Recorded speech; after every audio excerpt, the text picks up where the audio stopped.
So I have this list of adventures and things that I want to do in my life. And it covers everything from backpacking solo across Europe to publishing a book and building my own home. There are just so many things on this list that I want to do in life. And so since I left high school, I've been slowly plodding along, crossing them off one by one. And the first thing I crossed off was backpacking solo across Europe. But the next thing on my list was completing an Ironman. Now, for those of you who don't know what an Ironman is, it's an ultra triathlon. So it starts with a 3.8k swim, followed by a 180-kilometer cycle, and ending with a marathon, so a 42k run. And I don't know where this idea came from, because I have never been a runner, cyclist, or swimmer. I was never an athlete. I always did like team sports or like dancing, that kind of more vibe. But a couple years ago, I heard about the Ironman, and I don't know, a part of me just wanted to do it. You know, I'm coming home from this 9 months of travel and I really want to get fit and I need a new project or goal to work towards. So why not an Ironman? Because this is the point in my life when I can do it. I have the time, I work as a lifeguard so I get free access to the pool and gym that I work at. And when am I going to be able to do this if not now? So in January, I started running. I bought my first bike and I swam my first lap. So over the course of this year, I have gone from not being able to run 1k, let alone 5, to completing an Ironman. And I want to talk about that journey because it has encompassed my whole year. And honestly, I still can't really believe it. So about a week after coming back from traveling, I went down south to the local Ironman that runs in Western Australia called the Busselton Ironman. And I volunteered for 5 days just to kind of get into the world of triathlon and experience it and see what it's like and just gain some idea and understanding, because it was literally just a word on my list, complete an Ironman. I didn't really know what that meant. So I went down and I had best time imaginable, and I made all of these friends with all these volunteers who volunteer every year. And I was like, I'm going to be back here competing next year. Like, just you wait, you will see me here next year completing it. And then I had to go and back up what I was saying. So in January, I started running with my friend. We took our dogs down to the local lake. It's a 6k loop. And we just started running. Well, walking, running, talking, more like. That first day where we ran around the lake, it took us 10 minutes a kilometer. Very slow. And we did far more talking and walking than running. But we started. And from then on, for the next 2 months or so, about 2 or 3 times a week, we would go running. And so by the end of January, I ran my first 5Ks. I also got my first bike in at least 5 years. A family friend had a road bike and she gifted it to me and I started using it. I call this bike Theseus because if you've ever heard of the ship of Theseus thought problem, basically you replace every part until you have almost a completely new ship because nothing is original left on it. This bike literally just kept breaking. All of it is new and it's still just barely hanging on. But anyway, I ran my first 5k and then probably about a month and a half later, 2 months later, I ran my first 10k. And then in March, I did my first triathlon. Another friend did it with me and it was her first time too. And it was very cool. It was a sprint distance triathlon. So it was a 750 meter swim followed by a 20-kilometer cycle and a 5k run. And running 5ks at that time was still a lot. And I had to swim beforehand. I was definitely one of the last people doing it. My friend, she finished far in front of me and they were packing up the cones behind me on the run. And you'll see that this is a common theme throughout this year. I do things, but I scrape by.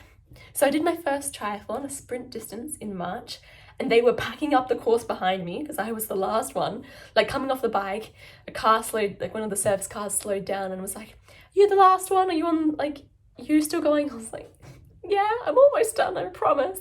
And then I got to the run and they were like, "Oh, we didn't realize someone was still on the track. Here, let's leave the cones for a minute so you can pass." But I finished, I did it. Huge moment of accomplishment, so much fun. And then a couple months later, I did the Busselton 100 triathlon, which is a distance unique to the region, 100, so it's 100 kilometers.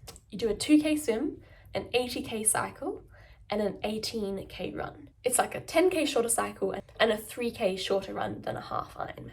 So this was after 4 months of training. 4 months from starting at absolutely zero, not being able to run, not having a bike, being a lifeguard and a swim teacher, but struggling to complete my qualifications where you have to swim 200 meters in 6 minutes.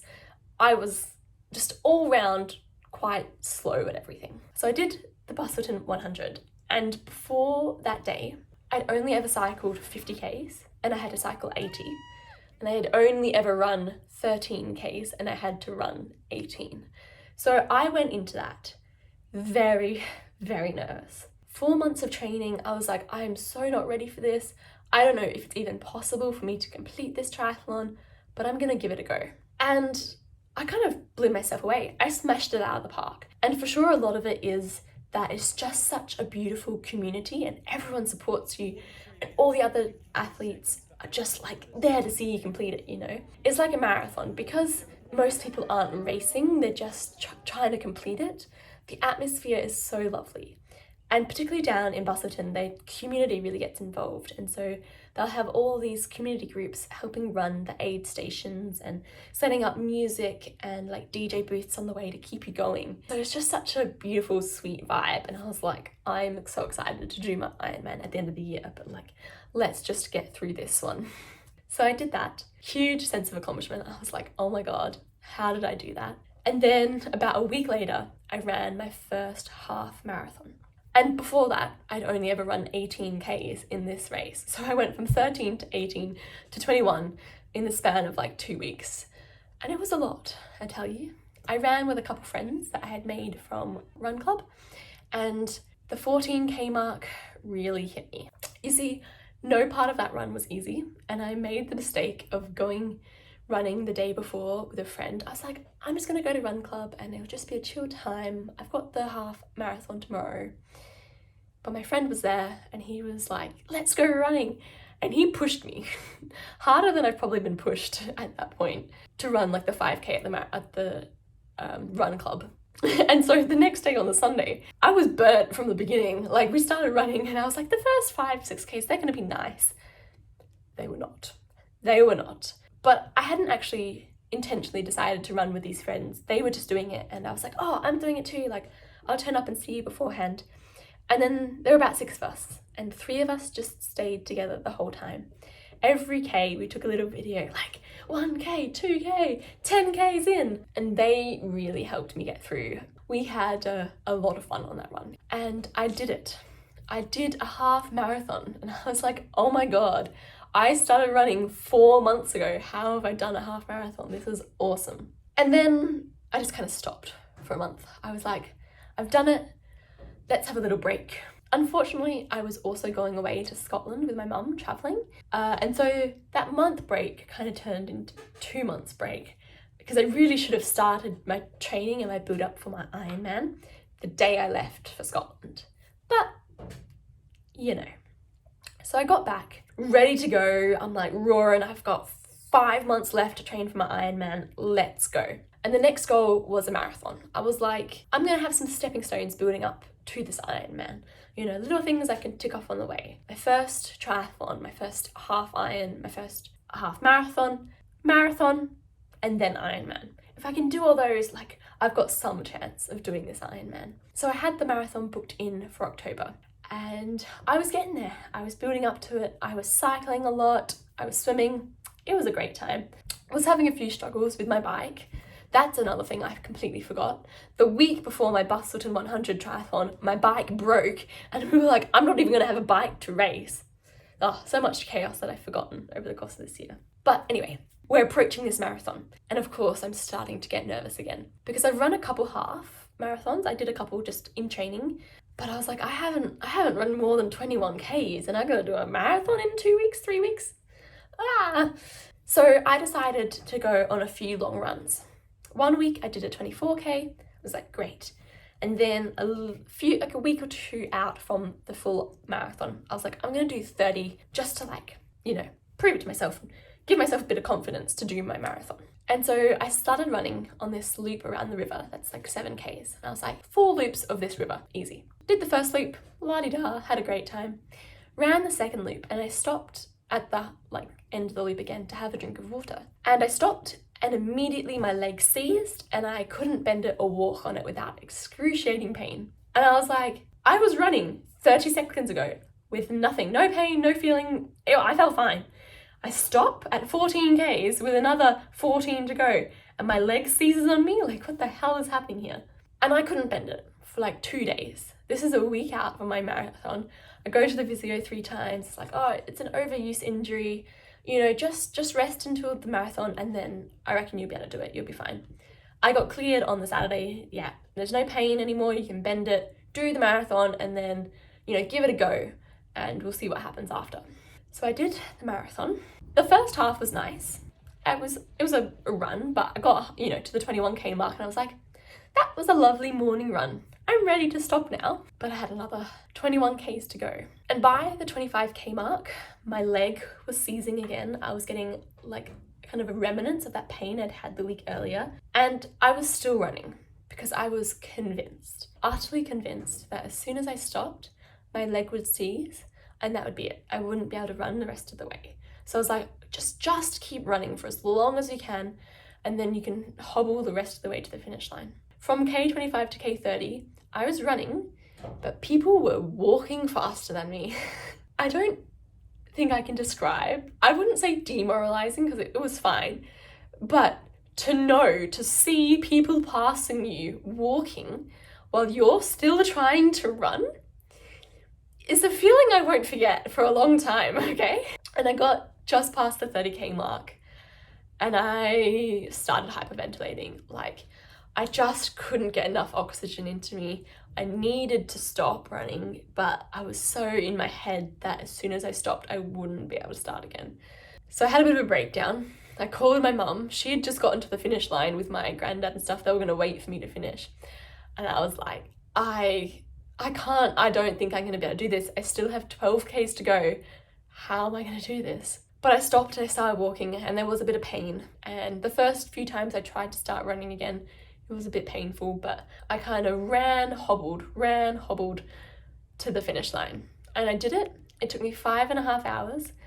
I didn't really feel that accomplished because I felt like I didn't do a marathon. I did 30Ks and then I kind of walked, ran, hobbled to the end. I did a marathon, but I didn't do it. Like, I wanted to be at the point where I could run that whole time and I just wasn't. But this was 2 months out from my Ironman. And need I remind you that my Ironman finishes with a marathon after a full day of constant exercise. So I think I was anxious and on edge for those entire 2 months leading up. I wasn't able to do much else apart from think about training and train.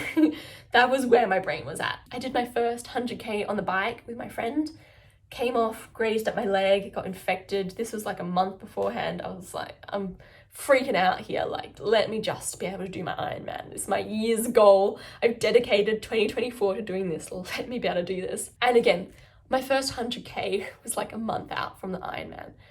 And you have to do 180. My training plan had been telling me to do like 100, 150 for like a couple months. And I just hadn't been able to get around to it because it takes a long time. It was taking me such a long time. And I was like, I'm not gonna be able to cycle this far in the cutoff time. I am going so slowly on my shitty road bike. Like, I'm not gonna be able to do it. And so I very begrudgingly went out and bought a secondhand TT bike with half my savings. I had been spending so much on triathlon over the course of the year that I was like, can I really go spend some more money on a bike? But I desperately needed it. Just so you understand, my first time riding the new TT bike, I went 7Ks faster an hour on it, which is just insane. Like, I was going so slowly before. To see that jump just from changing bikes. I got a new bike, had to learn to use it, came off the bike, was really scared I'd broken my bike, busted up my leg, it got infected, had all of that. I was like, damn, okay, let's just get this done. And so I went down to volunteer again like I did the year before in the days leading up to the Ironman. And finally, the day of my Ironman arrived. And let's just say, the weather was really against me. It just wasn't a great day. The bay at Busselton is normally super flat and calm. the swell was unbelievable. It was horrific conditions to swim in.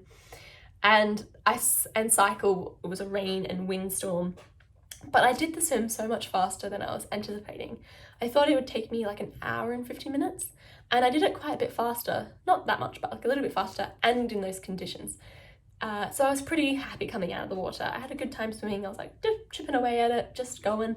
You have to do this thing called the Aussie exit in Busselton, where you swim a 2K loop, get up, run across the sand, get back in the water and swim another 2K loop. I find it hilarious. Anyway, so I got out of that section and I was like, hi, mum, dad, cheer me on, cool, go back in the water, do another 2Ks. And I made it to my bike and I was like, cool, 180Ks, let's go. So the way it works in Busselton is it's a 2K loop of 90Ks and it's one of the flattest Ironman courses in the world. Like a lot of people come to Busselton to try and set a record, like a PB in their time, because it's so flat, you can go a lot faster. But the loop is kind of like a hand, is how I kind of imagine it in my head, because you go up and back and up and back and up and back and up and back and then all the way down to the start. And the first 30Ks, I was like, this is awesome, I'm going so fast, I'm having such a fun time. I really jinxed myself then, because the next 30Ks were a bit of a struggle. And I was like, oh, damn, this is taking me a while. And then I got to the 75K mark, you know, just the little leg back to 90Ks and then to do it all again. The heavens opened and it started pouring with rain, and the cycle back into the center of Busselton, where you turn around to begin your second loop, is like kind of open, and it's a perfect place for the wind to just come in. And boy, did it come in. I spent those 15Ks just trying to hold on to my bike and not end up blown off into the river, like sideways. I was like, far out, this wind is strong.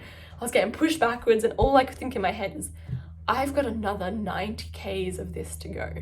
I've cycled in rain quite a few times in training, and the only way I can describe it is exquisite torture, because on one hand, it's so exhilarating, and on the other hand, you want to die.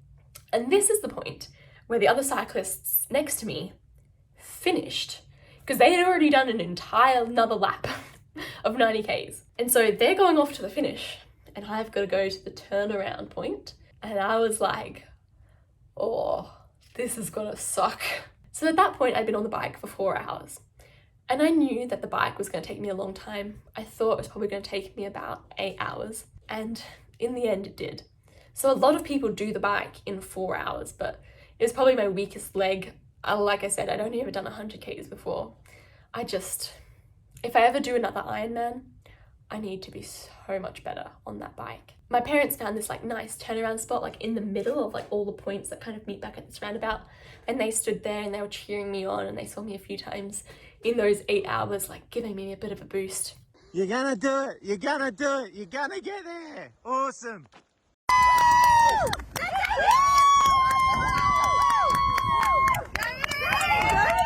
And coming back, like the last few Ks, I was just so desperate to get off this bike. I honestly didn't think that I was going to make the cutoff. Like in the middle of cycling, I was like, I'm going too slow. They're going to kick me off the course. I'm going to have to stop. Like my neck and shoulders were just in agony because I was in an aero bar position and I was trying to tilt my head up the whole time. And it was just like a little bit too low, I think. I'd adjusted it, but obviously just not correctly enough for 8 hours on a bike. And so I couldn't see where I was going, because every time I had to lift up my head, I was dying from the pain. And so there was about 30Ks at the very end there that I was just like, just get me off this bike. It was still raining. There was wind trying to knock me about. And I was just like, I need to get off this bloody bike. Like, I'm not having fun anymore. Why did I sign up for an Ironman? Why did I think I could do this? Like, I really don't know if I can do this. I'm one of the last 10 people on their bike, just like my first triathlon. I learned after that there was a woman about an hour behind me, and they were still letting her cycle, and I was in no danger of actually getting kicked off, but my brain wasn't there. And my parents were like, come on, pick it up, get off the bike, you gotta do this. So I finally make it back to transition start running. And I guess I was just so excited. I was like a marathon. I've got this. A group of my friends came down to support me and they saw me getting off the bike and they were cheering me on. And I ran out of that transition. You know, a lot of people do brick sessions to try and help with the transition off the bike into the run because your muscles kind of really suffer and you've got to like train them to get used to the switch because you're using different muscles and the build up of lactic acid and stuff. I was golden. And what I found when I did the Busselton 100 was that I needed to break it down a lot. It was the 4 laps around a 10k loop. So, you know, 4 times, okay, I've got to do this loop 4 times. That breaks down a marathon a lot, makes it so much more manageable. And then there were 3 aid stations, and the aid stations service both sides of the lap. So you're like, it's like a ring like this, you're going up and around, and they're next together. So the aid station here services both sides of the track. So there are 3 aid stations, but you pass it 6 times in 10Ks, which is a lot. So I just put it into my head, okay, I'm going to run between aid stations.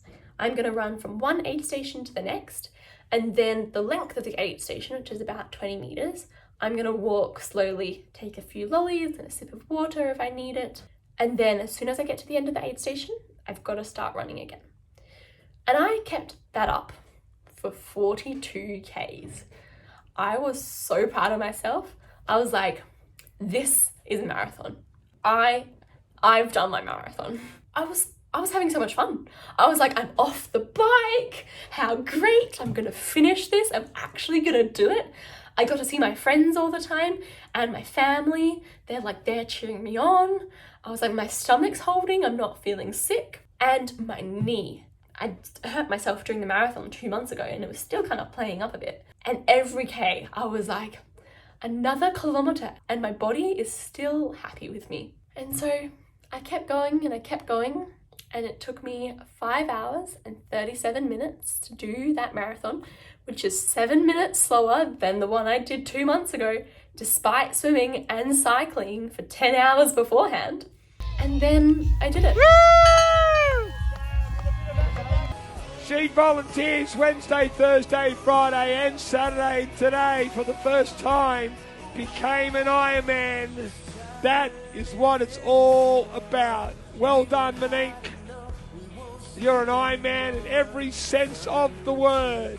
I crossed the finish line and my volunteer family were there to greet me. The head volunteer, Linda, I love her so much. She was the one who got to give me my medal and a big hug, and I got to ring the bell for doing my first ever Ironman, and it was amazing. Awesome achievement. Awesome. It was great, and I got to the end and I was like, that run was so fun. I could do another Ironman. I just did not think I was going to be able to do it. And to be honest, it was less painful than the marathon. Like, particularly the days of recovery afterwards. I couldn't really walk on the Monday because my foot was a bit tender.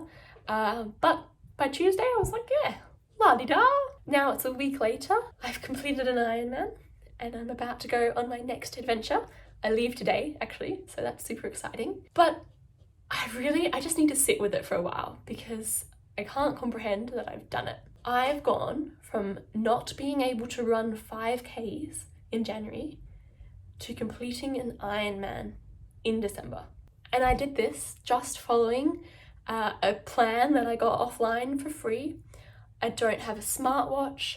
I have trail running shoes. I spent most of the time training on a very shitty 20-year-old road bike and only got a TT bike a month beforehand. And I did it. I'm starting to reevaluate how possible things are. Because I set this goal and I'm not sure if I honestly believed that I was going to complete it. When I said it, it was just an idea. And I didn't know what it involved really to train up to it, but I was like, I'm gonna do it. And I did. I did. So that is my Ironman journey. I'm very excited. I've fallen in love with training. Honestly, it has led to one of the best years of my life. Just the amount of people that I've met through this community, from run clubs and social things and interactions, and people like coming forward and, oh, I'm going to do the half Ironman, let's train together. I've formed so many amazing friendships. And even just like the community that forms around an Ironman in Busselton in particular, it's just amazing. Everyone getting together, all those volunteer friends that, you know, were there last year and this year to see me cross the finish line. And even cycling, my bike kept breaking on me. Theseus, always needing repairs. But every time I had a puncture, every cyclist that passed would stop to check if I needed help, would help me change my tyres. I've never had to change my flat tyre because someone's always there to help me out. You know, even if you just need to have a little break and stop and just, you know, hopping off to get a drink, like fill up your water bottle or something like that. The cyclist coming past, like, thumbs up, you're good, you need help, you're okay. It's just the sweetest, and I've learned so much about myself. It's given me a thirst for some more hard physical adventures. And I will always be able to say now that I am an Ironman. All right, see you next time.